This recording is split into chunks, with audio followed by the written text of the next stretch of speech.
이전보다 더 큰 믿음을 요구하는 시대가 되었습니다. 금방 실증을 내는 시대이기도 합니다. 가요를 들어도 몇 달 안 지나서 또 새로운 앨범이 나오면 그것을 듣죠. 똑같은 노래를 몇 년씩 그렇게 듣지 않습니다.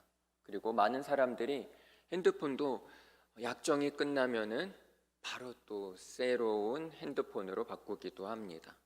그리고 TV 프로그램도 장수하는 TV 프로그램이 많지가 않습니다. 자주 개편을 하고 또 새로운 방송을 합니다. 그리고 뭔가 순간적인 쾌락을 주는 그런 프로그램들이 많은 것 같습니다. 그리고 이 세상은 어떻습니까? 또 빼놓을 수 없는 거 자본주의죠. 세상에서 성공했다라는 그것의 기준이 무엇입니까? 돈이 아닐까 싶습니다. 돈이 많이 있으면 그 사람은 성공한 인생이다. 그런데 여러분이 돈이라는 거, 돈 때문에 속고 속이는 시대가 되지 않았습니까? 이제 함부로 누군가를 신뢰할 수가 없습니다. 세상에서는 먼저 믿지 않습니다. 이해되고 납득이 돼야 그제서야 조금 믿을 뿐입니다. 그런 우리에게, 이런 시대에 살고 있는 우리에게 예수님은 오늘 본문에서 뭐라고 말씀하십니까? 믿기만 하라고 하십니다. 오늘 같은 시대에 함부로 믿을 수 없고 함부로 누군가를 신뢰할 수 없는 이 시대에 주님께서는 역설적으로 믿기만 하라 그렇게 말씀하십니다. 한번 본문을 보겠습니다. 예수님에게 어떤 한 사람이 다가와 요청을 합니다. 이 사람은 회당장 야이로고 그에게 12살 된 딸이 죽어가고 있습니다. 그래서 예수님이 이 야이로의 집으로 가고 있는데 수많은 사람들에게 애워싸인 채로 예수님이 이동하십니다. 그런데 43절, 44절에 보면 이때 12년 동안 혈루증을 앓아온 한 여인이 예수님에게 다가가 옷자락에 손을 댄다라는 거죠. 자, 어떠한 병? 12년 동안 혈루증을 앓았다고 합니다. 혈루증, 한마디로 하혈이 멈추지 않습니다. 이게 얼마나 고통스러울까요? 그리고 그 당시에는 혈루증 여인을 부정한 사람으로 낙인을 찍었습니다. 레위기 15장 25절에서 27절을 보면은 그러한 여인이 어떠한 사람인지 설명해 주고 있습니다. 우리 한 절씩 교독하겠습니다. 제가 25절, 여러분 26절, 27절 함께 읽겠습니다. 만일 여인의 피 유출이 그의 불격이가 아닌데도 여러 날이 간다든지 그 유출이 그의 불격기를 지나도 계속되면 그 부정을 유출하는 모든 날 동안은 그 불결한 때와 같이 부정한즉 그의 유출이 있는 모든 날 동안에 그가 눕는 침상은 그에게 불결한 같이 부정한즉. 네, 계속 읽어주세요. 27절 함께 읽겠습니다. 그것들을 만지는 자는 다 부정한즉 그의 옷을 빨고 물로 몸을 씻을 것이며 저녁까지 부정할 것이요. 제가 읽다가 똑같은 줄 또 읽을 뻔했어요. 그래서 헷갈렸습니다. 네. 자, 여러분 뭐라고 하나요? 이 혈루증 여인에 대해서 레위기에서 율법적으로 부정한 사람이다, 한마디로 이 말을 하고 있습니다. 즉 이 여인이 만지는 물건 다 부정해진다. 그리고 이 여인과 접촉한 사람 무조건 다 부정해진다. 그래서 혈루증 여인은 격리 생활을 해야 됩니다. 그런데 이 여인이 지금 몇 년 동안 혈루증을 앓았다고 합니까? 12년. 12년이라는 것은 쉽게 말해 이 여성은 12년 동안 지금 격리 생활을 하고 있다는 겁니다. 정해진 딱 구역에만 이 여인은 활동할 수 있다는 거죠. 여러분 격리 생활 경험해봤을 겁니다. 언제 우리 격리 생활 해봤습니까? 네, 코로나 때 걸리면은 무조건 자가격리 일주일 했어야 했죠. 그 일주일 격리하는 거 어땠습니까? 쉽지가 않습니다. 그런데 이 여인은 일주일도 아니고 한 달도 아니고 1년도 아니고 무려 12년 동안 그러한 생활을 했습니다.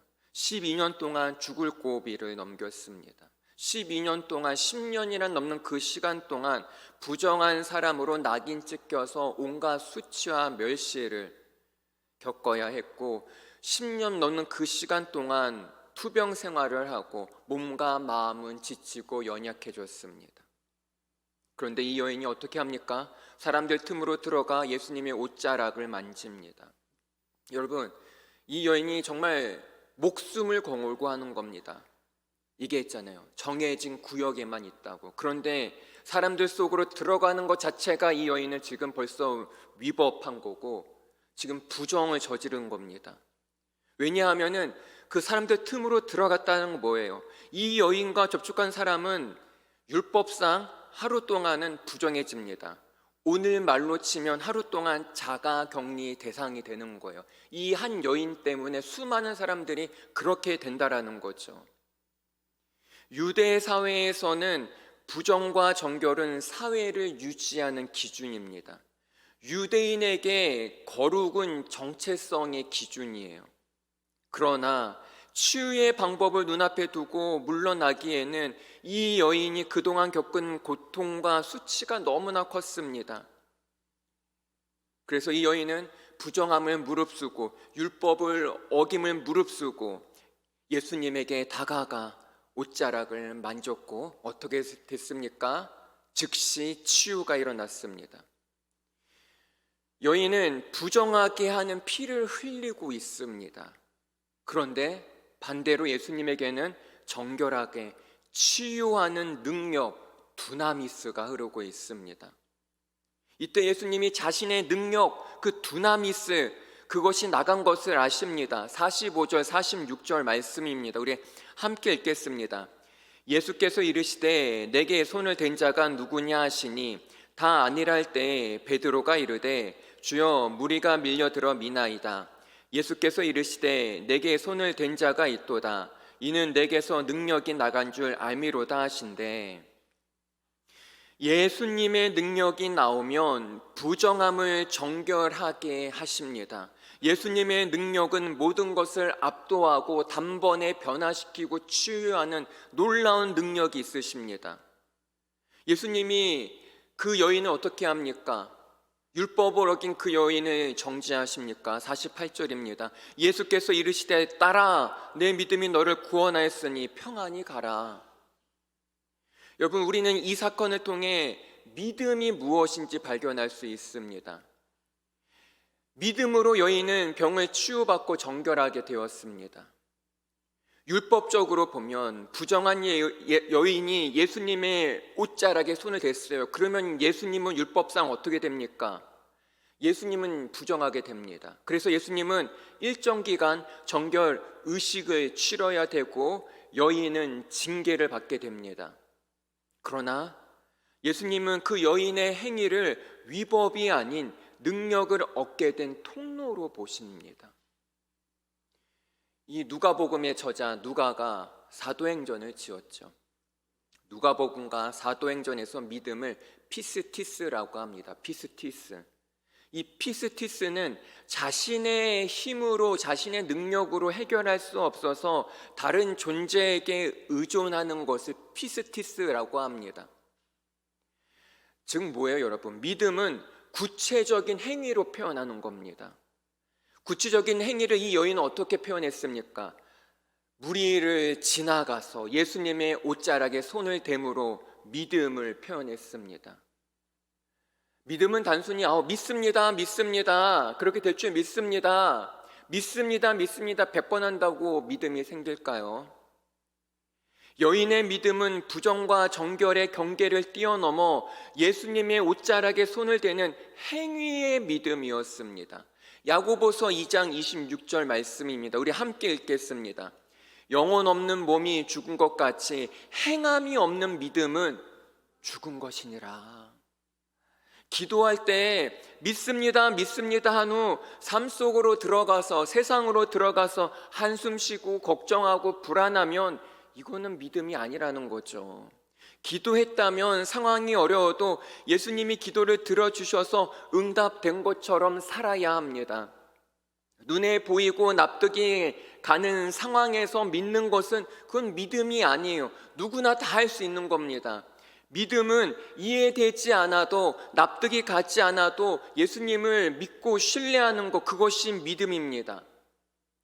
오늘 본문에서 여인과 연관된 동사를 보겠습니다. 44절에 보면 손을 대니, 잘 따라오세요. 45절에 보면은 손을 댄 자가 누구냐, 46절에 보면 손을 댄 자가 있도다, 47절에 그 손댄 이유와, 지금 제가 뭘 계속 읽었습니까? 손을 대는 행위를 44절, 45절, 46절, 47절 4번이나 지금 연속해서 언급하고 있습니다. 믿음이란 뭐예요? 절박한 문제를 안고 있는 사람의 그 절박한 행위입니다. 40절에 예수께서 돌아오심에 무리가 환영하니 이는 다 기다렸습니다. 여러분, 믿음의 행위를 한 사람은 한 명인데 40절에 보면 무리가 예수님을 환영했고 많은 사람들이 예수님을 기다렸습니다. 벼랑 끝에 내몰린 절박한 마음으로 예수님을 붙잡은 사람만이 예수님의 능력 두나미스를 경험했습니다. 분명히 많은 무리가 예수님을 기다렸고 환영했고 많은 무리가 예수님과 함께 다녔지만 그 예수님의 능력 두나미스를 경험한 사람은 바로 한 명밖에 없다라는 거죠. 근데 여러분, 우리도 예배 자리에 많이 나왔습니다. 우리도 예수님을 구경하는 수많은 무리 중에 한 사람이 아니라 예수님의 능력 두나미스를 경험하는 믿음의 사람이 되길 소망합니다. 믿음은 뭐예요? 믿습니다. 그게 믿음이 아니에요. 믿음은 적극적인 거예요. 기도를 했다면 그것이 응답된 것처럼 우리는 살면 됩니다. 자, 이 야이로의 딸이 오늘 이야기가 끝이 아니죠. 예수님이 혈루증 여인과 말씀을 나누는 중에 야이로의 딸이 어떠한 소식이 들립니까? 죽었다라는 비보가 들립니다. 야이로가 그때 어떻게 반응합니까? 절망합니다. 근데 예수님이 뭐라고 하십니까? 야이로에게 믿음이 없으면 꾸짖으십니까? 50절에 이렇게 말씀하십니다. 50절 말씀 함께 읽겠습니다. 예수께서 들으시고 이르시되 두려워하지 말고 믿기만 하라. 그리하면 딸이 구원을 얻으리라 하시고, 뭐라고 하십니까? 오늘 설교 제목이죠. 믿기만 하라. 야이로에게 믿음의 도전을 주십니다. 야이로는 혈루증 여인이 고침받는 것을 바로 눈앞에서 똑똑히 목격했습니다. 그러기에 자신의 딸이 죽었다는 소식을 접했을 때 이러한 생각을 가져오죠. 우리 딸도 살아날 수 있겠다라는 믿음을 가졌어야 합니다. 그러나 야이로는 절망하고 낙심합니다. 분명히 한 여인이 고침받는 것을 목격했음에도 불구하고 나의 상황이 되자 절망하고 낙심합니다. 우리도 그러지 않습니까? 분명히 은혜 체험했어요. 문제가 해결되었고 길이 열렸어요. 그런데 또 다른 난관에 부딪히자 또 좌절하고 낙심하고 걱정하진 않습니까? 그렇다면 그런 믿음 없는 나에게 예수님이 뭐라고 하실까요? 야, 너 아직도 믿음 없냐? 내가 너 얼마나 도와줘야 믿음이 생기겠냐? 그렇게 꾸짖으시고 혼내키실까요? 뭐라고 하실까요? 오늘 말씀 그대로입니다. 두려워하지 말고 믿기만 하라. 오히려 위로하십니다. 오히려 믿음의 도전을 주십니다. 때로 믿음 없는 내 자신의 모습을 발견했을 때 여러분 자책하지 마세요. 왜 내 믿음 이것밖에 안 될까? 왜 나는 이렇게 믿음이 자라지 못하고 성장하지 못할까? 자책하지 마세요. 바로 예수님의 말씀을 기억하세요. 두려워하지 말고 믿기만 하라. 야이로의 집에 도착한 예수님은 죽은 아이를 위해 애곡하는 사람들에게 이렇게 말씀하십니다. 52절 말씀 함께 읽겠습니다.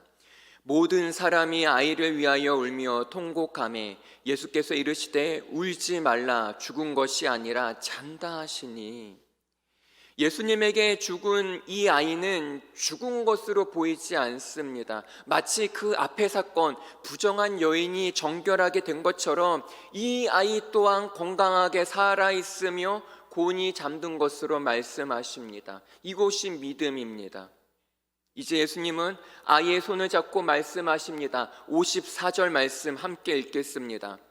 예수께서 아이의 손을 잡고 불러 이르시되 아이야 일어나라 하시니 그러자 어떤 일이 일어납니까? 영이 돌아와 아이가 일어납니다. 54절 동사를 잘 보죠. 손을 잡고, 손을 잡는 주체가 누군가요? 예수님이 아이의 손을 잡습니다. 그런데 여러분, 그 앞의 사건, 혈루증 여인 사건을 보죠. 혈루증 여인은 어땠습니까? 자신의 손으로 예수님의 옷자락을 잡았습니다. 능동이에요. 이번에는 야이로의 딸, 예수님의 손이 아이의 손을 잡고 능력을 행하십니다. 이 아이의 입장에서는 수동이에요. 왜? 예수님이 잡아줬으니까. 제가 지금 뭘 얘기하고자 하냐면요, 예수님은 우리에게 무조건 믿음을 행동으로 보이라고 재촉만 하지 않으십니다. 때로는 우리가 정말 죽을 것 같이 어찌할 수 없는 상황에서, 그리고 정말 나도 어떻게 해야 할지 모르는 막막해서 정말 아무것도 할 수 없을 그때에, 기도조차도 잘 할 수 없는 그때에 예수님이 나의 손을 잡고 일으켜 주십니다. 얘야 일어나라, 내가 널 도와준다.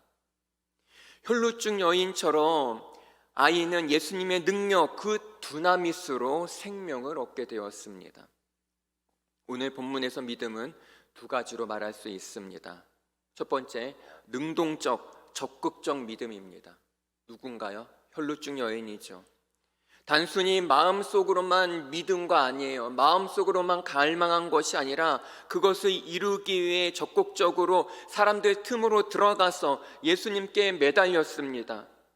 예수님에 대한 확고한 믿음과 신뢰로 행했습니다. 그래서 예수님의 능력, 두나미스를 경험했습니다. 두 번째, 수동적인 믿음, 야이로의 딸이죠. 예수님을 믿지만 어떻게 해야 할지 막막할 때, 그때는 온전히 주님만 바라보세요. 무조건 신뢰하세요. 어떻게 문제가 풀어지고 해결될지 모르지만은 그분을 신뢰하는 겁니다. 그 믿음 위에 예수님의 은혜의 손길이, 즉 예수님의 능력이, 두나미스가 임하게 됩니다. 결론입니다. 살다 보면요, 우리는 능동적 믿음과 수동적 믿음 모두 경험하고, 능동적 믿음, 수동적 믿음 둘 사이를 왔다 갔다 하기도 합니다. 그런데 여러분, 변하지 않는 한 가지 사실이 있습니다. 나는 예수님에 대한 믿음이 능동과 수동으로, 때로는 불신으로 변할 수도 있지만 예수님은 나를 언제나 항상 믿고 신뢰하고 지지하십니다. 우리는 믿음이라고 얘기하면 내가 예수님을 열심히 믿는 것으로만 한정지어요. 그러나 믿음은 상호 관계입니다. 내가 예수님을 믿는 것 이상으로 예수님은 나를 적극적으로 믿으시고 나를 신뢰하십니다. 왜 그럴까요? 나를 죽기까지 사랑하시니까. 진짜 믿음이 뭔지 알아요? 진짜 믿음은 사랑에 기반합니다. 사랑이 없는 믿음은 변질합니다. 요한일서 4장 9절에서 11절 말씀 우리 한 절씩 교독하겠습니다. 하나님의 사랑이 우리에게 이렇게 나타난 바 되었으니 하나님이 자기의 독생자를 세상에 보내심은 그로 말미암아 우리를 살리려 하심이라. 사랑은 여기 있으니 우리가 하나님을 사랑한 것이 아니요 하나님이 우리를 사랑하사 우리 죄를 속하기 위하여 화목제물로 그 아들을 보내셨습니다. 함께 읽겠습니다. 사랑하는 자들아, 하나님이 이같이 우리를 사랑하셨은즉 우리도 서로 사랑하는 것이 마땅하도다. 아멘. 예수님의 사랑은 변하지 않습니다. 믿음은 사랑을 기반합니다. 여러분, 내가 예수님을 더 사랑할까요? 예수님이 나를 더 사랑할까요? 누구의 사랑이 더 클까요? 그렇죠, 예수님이죠. 자, 그렇다면은 내가 예수님을 더 믿을까요? 예수님이 나를 더 믿으실까요? 예수님이에요. 왜? 예수님이 나를 더 사랑하시니까. 진짜 믿음은 사랑을 기반하니까. 그러니 여러분, 이제 예수님께 모든 것을 맡기길 바랍니다. 모든 짐을 내려놓으세요. 예수님을 온전히 믿고 신뢰하게 바랍니다. 그러면 예수님의 능력 두나미스가 내 삶을 통제하고 내 삶을 풍성하게 하실 것입니다. 그 한 주 동안 예수님의 능력 두나미스가 우리의 삶 가운데 풍성히 일어나는 은혜의 한 주간이 되길 간절히 소망합니다. 기도하겠습니다. 아버지 하나님, 우리는 살다 보면은 능동적 믿음과 수동적 믿음 오가면서 때로는 주님을 의심하기도 합니다. 그러나 주님은 우리를 변함없이 늘 항상 믿고 신뢰하고 지지하십니다. 주님, 그 주님의 은혜 가운데 나아갑니다. 한 주간 우리 청년들 살아갈 때 주님의 능력, 그 두나미스가 우리의 삶을 지배하고 우리의 삶을 더욱더 풍성해지기 원합니다. 눈앞에 보이는 상황대로가 아닌 믿음의 눈을 들어서 이 세상을 살아가고 이 세상을 정복해 나가는 우리 모두 되게 하여 주시옵소서. 특별히 우리 담임 목사님을 위해 기도합니다. 돌아오는 화요일 수술을 앞두고 있습니다. 모든 절차들, 순서들 주님이 주관하여 주시옵소서. 그 의사의 손길이 기적을 일으키신 예수님의 손길 되게 하여 주시옵고, 그리하여 수술이 잘 되어서 우리 목사님 그 전보다 더욱더 강건해 주셔서 주님께서 주시는 모든 사역들 잘 감당케 하여 주시옵소서. 감사합니다. 예수님의 이름으로 기도합니다. 아멘.